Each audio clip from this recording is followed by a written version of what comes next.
Hello, beautiful people, and welcome to video 2 in my series, Think and Grow Rich. And today's video is all about chapter number 1 in the book, which is, can you think yourself to wealth? Can your thoughts material into things? And in chapter number 1 of the book, Napoleon Hill is sharing with us 3 major insights. The first one is that your subconscious mind will always find a way. The second one is that don't declare defeat just because of a temporary failure. And the third one is success thinking versus failure thinking. So each one of these insights comes with a beautiful story, which I'm going to share with you shortly.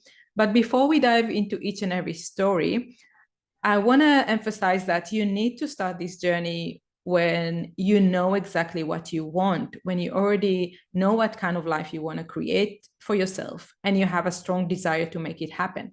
And this requires you to go on a self-discovery journey in order to understand that, because most people know what they don't want, but they haven't spent the time to really articulate and understand what it is that they actually want. And so I created a guidebook which takes you on this journey. This is the blueprint to the life you always dreamed of. And in this book, I will guide you through this self-discovery journey to discover who you are, what you care deeply about, how you want to show up in the world, what kind of impact you want to drive in the world, and how you can make it happen. So I'll add in the description below the link to this book. You can have a look, and if you want, you can use that to find what you really desire.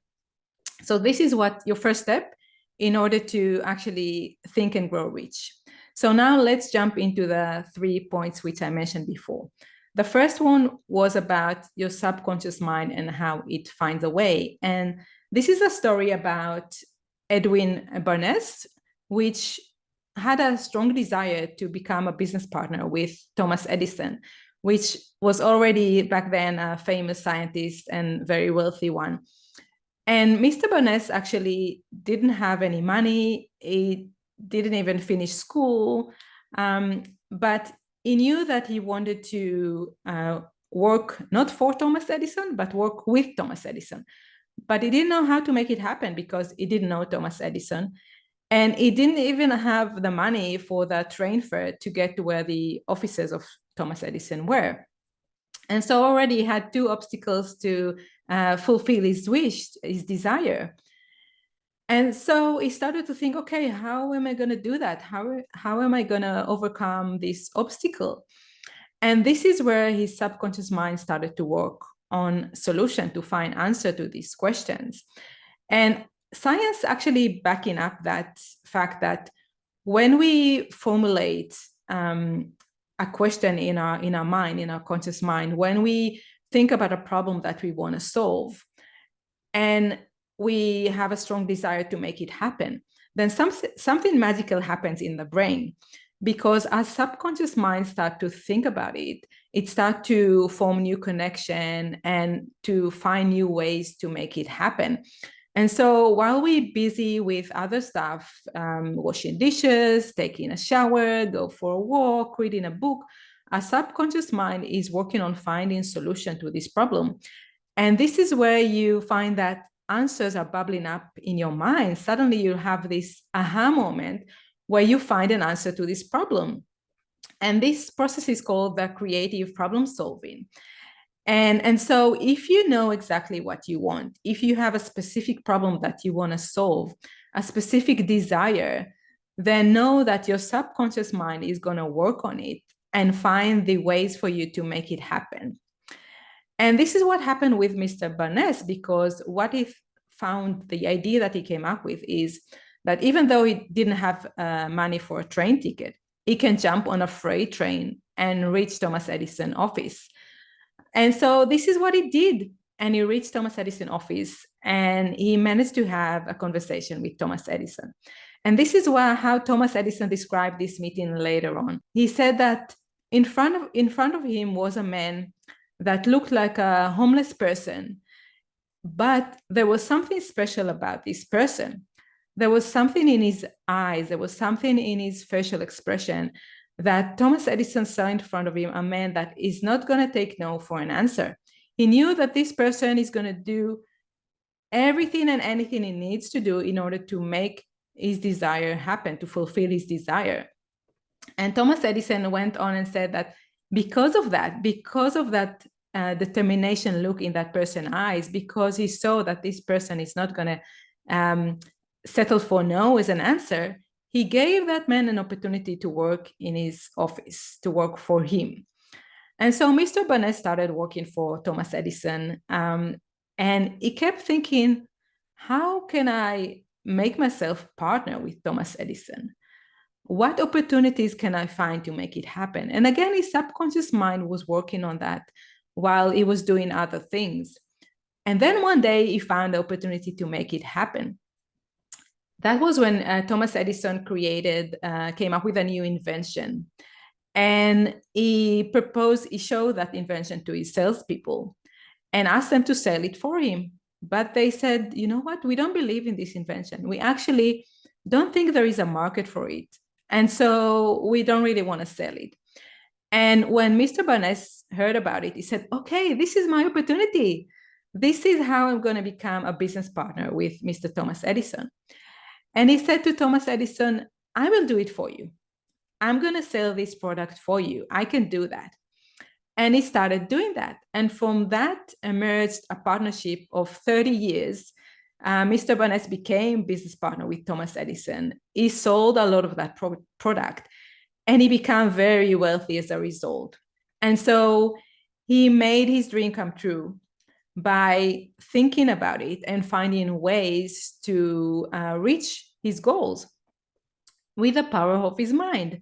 And so a person who had no influence, didn't know Thomas Edison, the famous scientist, didn't have any money and wasn't educated, found a way to make his wish come true, to make his desire a reality, and became very wealthy as a result of that. So this is the first insight from chapter number 1, which is about the power of your subconscious mind. So when you articulate clearly what it is that you want, when you have a clear question in your mind in terms of how I'm going to get this and be specific about what is that thing, then your subconscious mind is starting to find ways for you to make it happen. Okay, now we're going to move to the second point, which is all about don't quit because of a temporary defeat, which is an important lesson to have. By the way, I created a workbook, Think and Grow Rich free workbook for you that you can download and use as you go through this video series in order to create the life you wish to have. So I'll add the link in the description below. You can download this workbook and work with it as you watch the videos. Okay, so point number 2 is all about don't quit because of a temporary defeat. And this is an interesting story about Mr. Darby. Mr. Darby was living in the time of the gold rush in the United States, and he wanted to have a piece of that wealth. And so he went and started digging in a particular place, and he did find gold. And he thought, okay, this is it. This is my opportunity. And he went back to his hometown, told it to a few of his family members and friends, and they gathered money together to buy a machine that will help them dig, and went back to that site. And so they started digging and found more gold until they found enough gold that actually covered all the cost of the machinery they had to buy, all of their expenses up until that point. And then Mr. Darby thought, okay, fantastic. The rest of the gold that we're going to find now is going to be pure profit. And they continued to dig, but they found nothing. They came out with nothing. And they continued to dig and tried again and again and again, but found nothing at all. Until Mr. Darby gave up. He said, okay, I guess there is no more gold here. And then he just sold the machinery to a person that was nearby, and they all went back to their hometown. And that person who bought the machinery for cheap thought to himself, okay, that's interesting. I'm going to bring an expert to have a look and see whether there is gold in this area and where it might be. And so that expert came and looked at the site and said, you know what? You're going to find gold exactly 3 feet from where they stopped digging. And that person did exactly that and became super wealthy from the gold he found there. So what happened is that Mr. Darby gave up. and he stopped 3 feet from the place where a lot of gold was buried. And so when Mr. Darby heard about it, he thought to himself, oh my God. And he learned an important lesson that day. He thought, okay, I'm never going to give up because of a temporary defeat. I'm never going to accept no as the end. And he became a broker for life insurance. And he said that because of that lesson, because he knew now that he stopped 3 feet from the gold, and that's why he didn't become wealthy from digging gold, he knew that that's going to change everything now. So when he sold life insurance, whenever a person would say, no, I don't want to buy it from you, he didn't accept that answer. He knew that that no is only the beginning. And he became to be a very wealthy broker because he sold millions of dollars worth of life insurance. And so he learned his lesson and refused to declare defeat because of temporary failure. And now we'll continue with the third insight, which is all about success thinking versus failure thinking. And this story is about the famous Henry Ford, which he has a quote which I really love, and it's kind of summarized beautifully that type of thinking. Because he said, if you think you can or you think you cannot, you are correct. So it's all in your mind, it's all in your mindset and how you think. And one of the things that were so special about Henry Ford is that he refused to think that something is impossible. And one example for that was when he wanted to create his famous V8 engine, which was a completely unique thinking about how to design an engine. And he drew that design and he gave it to his engineering, and he told them, okay, now you go and create that engine. And they told him, Mr. Ford, this is impossible. He said, no, no, no. Now you go and make it happen. And because they wanted to continue to get salary and continue to work for Mr. Ford, they went and tried and make it happen. So 6 months went by and they were trying to make it happen. And after 6 months, Mr. Ford went to see what's going on with them. And he told them, okay, what's going on? Where is my engine? And they said, it's impossible. We can't do it. And he said, no, you're going to make it happen. Now go and work on it, make it happen. So 6 months went by, 6 months more. And after a whole year went by, Mr. Ford went again to his engineers and said, where is my engine? And they said, it's impossible. It can't be done. And he said, no, you're going to make it happen. Now go back to work and make it happen.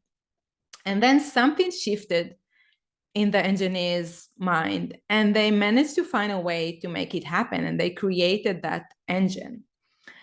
And that story just shows us that it's all in our mind, right? And when we think something is impossible, we are not trying, we just assume that we can't do it. And so one of the things that Napoleon Hill is actually mentioning in chapter number 1, he says, just remove the word impossible from your vocabulary. And he mentioned that he bought a dictionary one day and he actually cut the word impossible out of the dictionary because he said, no, we shouldn't have it. We shouldn't use the word impossible because it negatively impacts our mind, our thinking, and our ability to achieve our goals.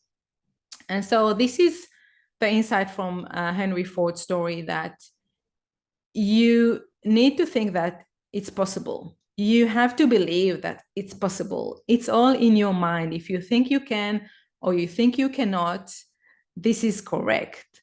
So you better think that it can. You can do it, as that will make all the difference for you. Okay, so to summarize, in chapter number 1, we have 3 major insights. The first one is that your subconscious mind will always find a way.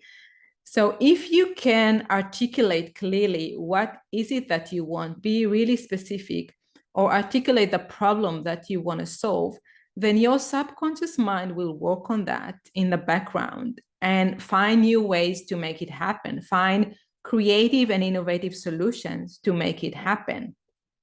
And the second insight in chapter number 1 is that don't quit just because you have a temporary defeat. And this is the story about Mr. Darby, how he stopped 3 feet from the gold, gave up and lost a fortune, but he learned in lesson. And from that day onwards, he refused to accept no as the final answer. And the third insight is about success thinking versus failure thinking.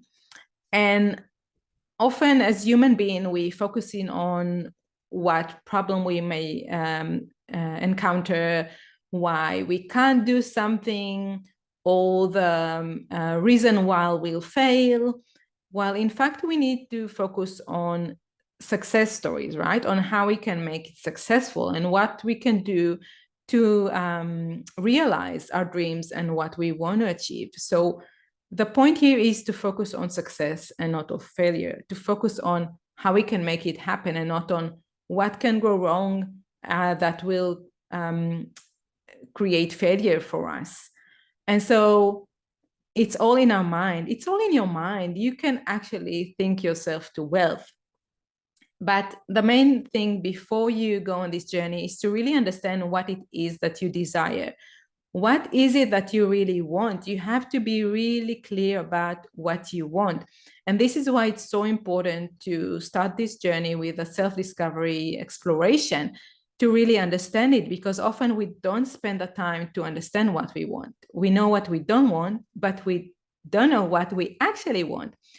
And this is why I recommend using my book, the blueprint to the life that you actually desire. And I'll place the link in the description below so you can go and check it out.